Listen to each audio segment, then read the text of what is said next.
के मुताबिक देश आजाद ही 2014 में हुआ। हार गए तो क्या हुआ, झोला उठा के चल नहीं देंगे, यही डटे रहेंगे। एक मजबूत विपक्ष के रूप में भारत की जनता की आवाज बुलंद करते रहेंगे। हम भारत के लोग, जो हमारे संविधान की प्रस्तावना है, इन 4 शब्दों में भारत की ताकत और महानता छुपी है। न कोई जात, न धर्म, न भाषा, न पहराव, सिर्फ हम भारत के लोग। इसी में ही हमारी पहचान है और इसी में हमारी गरिमा बसी हुई है। पर पिछले कुछ सालों में इस पहचान को, इसी ताकत को धर्म की राजनीति से कमजोर बनाया गया है। आज 2024 के बजट पर बात करने के लिए आपने मुझे मौका दिया। मैं थोड़ा आपको इतिहास में ले जाना चाहती हूँ। हम सब जानते हैं और पूरा विश्व ये मानता है कि कुछ शतकों पहले भारत सोने की चिड़िया थी। उस समय जीडीपी और इस प्रकार की चीजें नहीं थी, पर भारत इकोनॉमिकली और कल्चरली विश्व की एक महाशक्ति थी। और हम ये भी जानते हैं कि भारत में शूरवीरों की कोई कमी नहीं थी। बावजूद इसके मुट्ठी भर हमलावरों ने हमें कई बार लूटा, और न सिर्फ लूटा, हमें सैकड़ों साल गुलाम बनाया रखा। ऐसे क्यों हुआ? पहले मुगल, फिर अंग्रेज ने भारत पर राज किया। ये वो कर पाए क्योंकि सोना, चांदी, हीरे जवाहरात, पैसे की कोई कमी नहीं थी। लेकिन कमी सिर्फ एक बात की थी, और वो थी सामाजिक एकता की।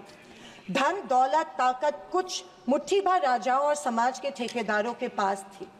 90% समाज प्रताड़ित था, और मैं ये कहूंगी कि जानबूझकर इन्हीं समाज के ठेकेदारों के द्वारा देश गरीब रखा गया था। आज हमारा देश दुनिया की 5वीं लार्जेस्ट इकोनॉमी है, और मुझे ये उम्मीद ही नहीं बल्कि पूरा विश्वास है कि हम जल्द ही दुनिया की पहले नंबर की इकोनॉमी बनेंगे, क्योंकि इसके प्रगति की मजबूत नींव स्वतंत्रता के बाद के सरकार ने रखी थी। पर इसी के साथ आज हम सामाजिक तौर पर जात, पात, धर्म की शाखाओं में बिखरते जा रहे हैं, कमजोर होते जा रहे हैं। फाइनेंशियल इनइक्वालिटीज बढ़ती जा रही है। पैसा और सत्ता कुछ चंद ठेकेदारों के पास संचित हो रहा है, या मैं ये कहूंगी कि सत्ता की लालसा में ऐसा करवाया जानबूझ के जा रहा है। मेरी ये सब बातें कहने का तात्पर्य यही है कि समाज की प्रगति सिर्फ मजबूत इकोनॉमी से ही नहीं, समाज की एकता में है, और हमें इतिहास में हुई गलतियों को दोहराने से बचना चाहिए। बीजेपी पिछले 1 दशक से सत्ता में है, पर इनके मुताबिक आज भी हिंदू खतरे में है। क्या ये हकीकत है, या फिर बीजेपी हिंदुओं को इस डर में रखकर अपनी राजनीति चमका रही है?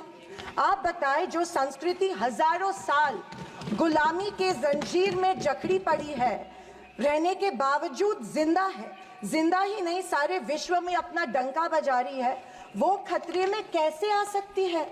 पर फिर सोचने पर मुझे महसूस होता है कि बीजेपी और उनकी नीतियां की वजह से हिंदू खतरे में है। एक नदी के बहाव की तरह बहती चली आ रही हमारी हिंदू संस्कृति है। सामने आने वाले हर कट्टरता के पहाड़ों को काटते हुए, हर पत्थर के सेंध लगाते हुए वो बह रही है।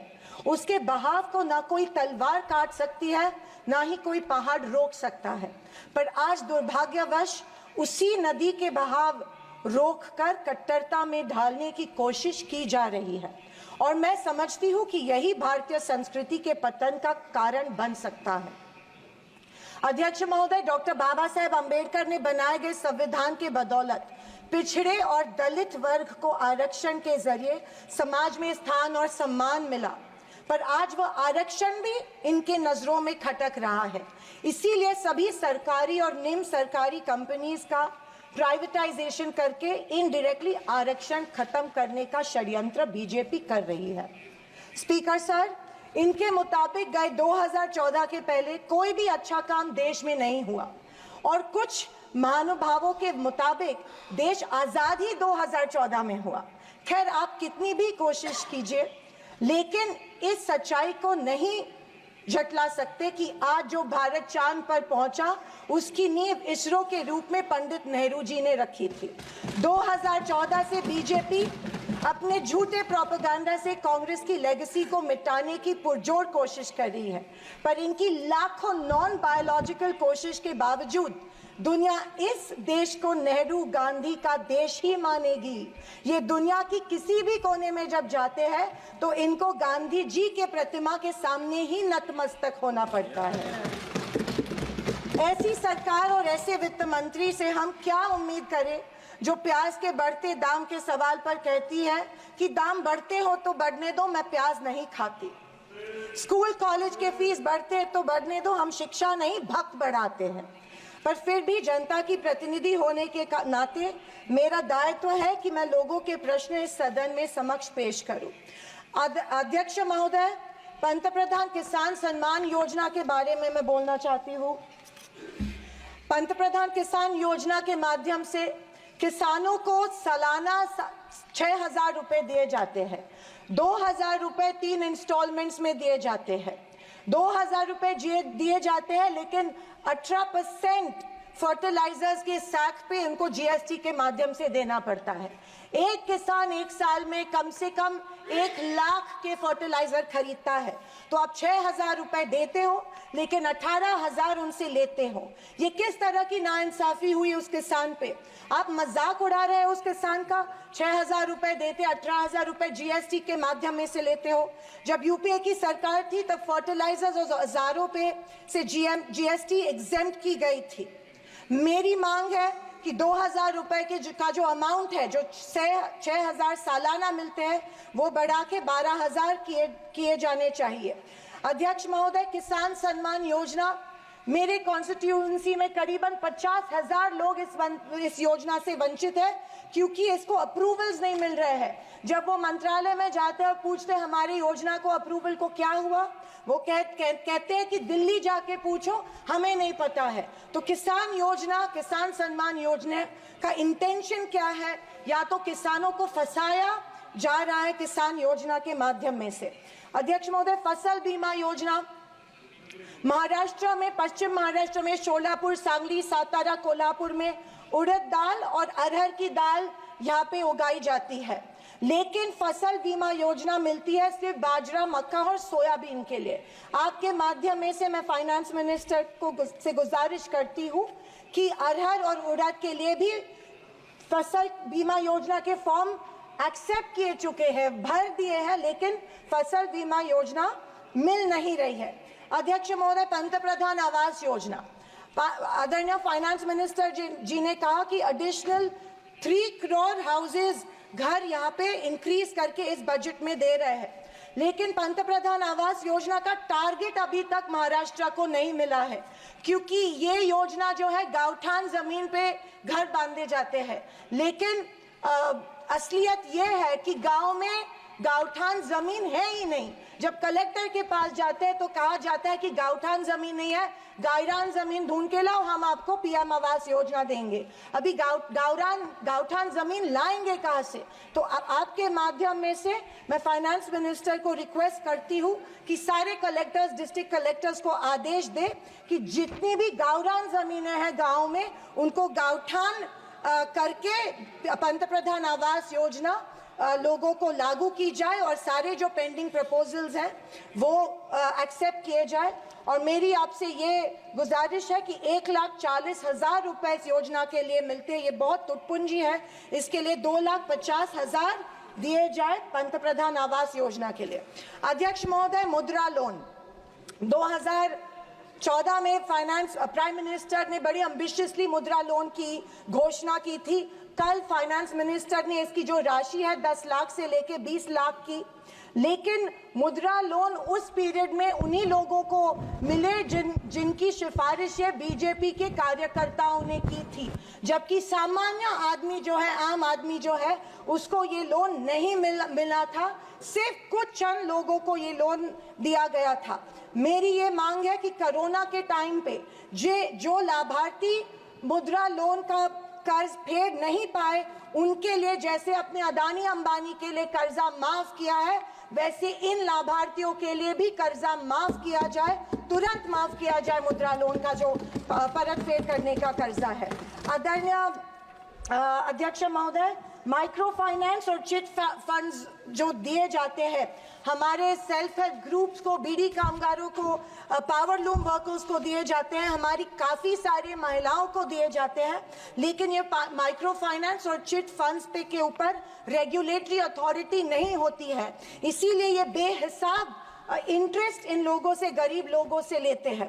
अध्यक्ष महोदय, मुझे इस बात का दुख हो रहा है कि कल के बजट के स्पीच में हमारी अन्न धान्य सुरक्षा योजना जो है, अन्न सुरक्षा योजना जो यूपीए सरकार ने लाई थी, उसके बारे में फाइनेंस मिनिस्टर ने कोई जिक्र नहीं किया। पिछले 10 साल से हमारे देश का जो गरीब है उसको, एपीएल कार्ड धारक को अन्न धान्य योजना का लाभ नहीं मिल रहा है।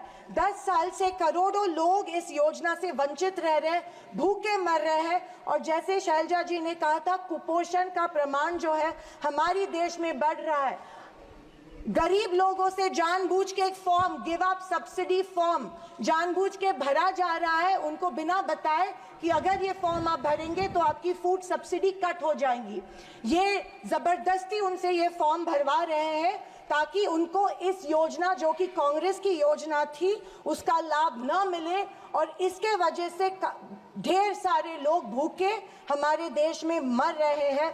मैं फाइनेंस मिनिस्टर से ये गुजारिश करती हूँ कि एपीएल कार्ड धारक को तुरंत इस योजना का लाभ मिला जाए और सारे के सारे जितने भी लोग हैं उनको धान मिला जाए। अध्यक्ष महोदय, कल के स्पीच में आंध्र प्रदेश और बिहार के ऊपर बहुत प्यार जताया गया। मुझे उस बात से कोई कंप्लेंट नहीं है, पर महाराष्ट्र से इतनी नफरत क्यों नहीं महाराष्ट्र की तरफ उतना ही प्यार जताया गया जो बिहार और आंध्र प्रदेश के जताया गया? क्योंकि उनको पिछले लोकसभा में कम सीटें मिली, या शायद उनको अंदाजा आया कि आने वाले इलेक्शन में उनको वो चुनाव हारने वाले हैं। मैं वित्त मंत्री को बताना चाहती हूँ कि महाराष्ट्र में हिंदवी स्वराज की नींव महाराष्ट्र में रखी गई थी। कणखर देशा, राकट देशा, दगडाचा देशा, महाराष्ट्र देशा, ये हमारे प्यारे महाराष्ट्र के बारे में कहा जाता है, लेकिन अफसोस है कि महाराष्ट्र की तरफ कोई ध्यान नहीं दिया जा रहा है, सिर्फ महाराष्ट्र का इस्तेमाल किया जाता है। अध्यक्ष महोदय, रेलवेज के बारे में बोलूं तो रेलवेज में स्लीपर कोच की संख्या जो है वो कम कर रहे हैं और फर्स्ट क्लास और सेकंड क्लास की संख्या बढ़ा रहे हैं। देश का जो आम गरीब आदमी है वो स्लीपर कोच से ट्रैवल करता है, वो फर्स्ट क्लास और सेकंड क्लास से नहीं किया जाता है। मैं आपके माध्यम में से, मेडन स्पीच माध्यम में से गुजारिश करती हूँ कि स्लीपर कोचेस की संख्या बढ़ाई जाए। अध्यक्ष महोदय, मेरी शोलापुर के कुछ मांगे रखती हूँ और मैं समाप्त करती हूँ। हमारे शोलापुर में एयरपोर्ट है लेकिन एयर सर्विस नहीं है। उड़ान स्कीम में आया गया है, लेकिन जानबूझ के वहाँ पे जो चिमनी थी, ऑब्स्ट्रक्शन था, वो तोड़ा गया, लेकिन अभी तक वहाँ पे एयर सर्विस शुरू नहीं है। बोरामनी एयरपोर्ट है, वहाँ पे इंटरनेशनल एयरपोर्ट के लिए फंड्स एक बार दिए गए, लेकिन फिर फंड्स नहीं दिए गए। मैं वित्त मंत्री से गुजारिश करती हूँ कि बोरामनी एयरपोर्ट के लिए फंड्स दिए जाए। मंगलवेढ़ा जो हमारा तालुका है, वहाँ पे जो इरिगेशन स्कीम है, वहाँ के 35 गांव जो है वो पानी से वंचित है। मैं विनती करती हूँ कि वो गांव के लिए भी आप इरिगेशन स्कीम जल्द से जल्द अप्रूव करें। अंत में मैं यही कहना चाहती हूँ कि बीजेपी विपक्ष की अवहेलना कर रही है कि हमें इतनी सीट्स मिली, जनता ने अस्वीकार किया, पर आपके 400 पार का क्या हुआ? पर मैं उनसे कहना चाहूंगी कि हम स्वीकार करते हैं कि सरकार बनाने के लिए पर्याप्त सीट्स नहीं जीत पाए। हाँ, हम हमारी बातें जनता को बेहतर तरीके से शायद नहीं समझा पाए, लेकिन ये भी कहना चाहूंगी कि हार गए तो क्या हुआ, झोला उठा के चल नहीं देंगे, यही डटे रहेंगे। एक मजबूत विपक्ष के रूप में भारत की जनता की आवाज बुलंद करते रहेंगे, सिर्फ और सिर्फ इस देश के लिए और इस देश के जनता के लिए। और आखिरी कुछ शब्द कह के मैं समाप्त करना चाहूंगी कि सत्ता की लालच में न फैलाओ समाज में ध्रुवीकरण का रोग, सत्ता की लालच में न फैलाओ समाज में ध्रुवीकरण का रोग, आपकी हस्ती मिटा देंगे हम भारत के लोग। जय हिंद, धन्यवाद, जय महाराज।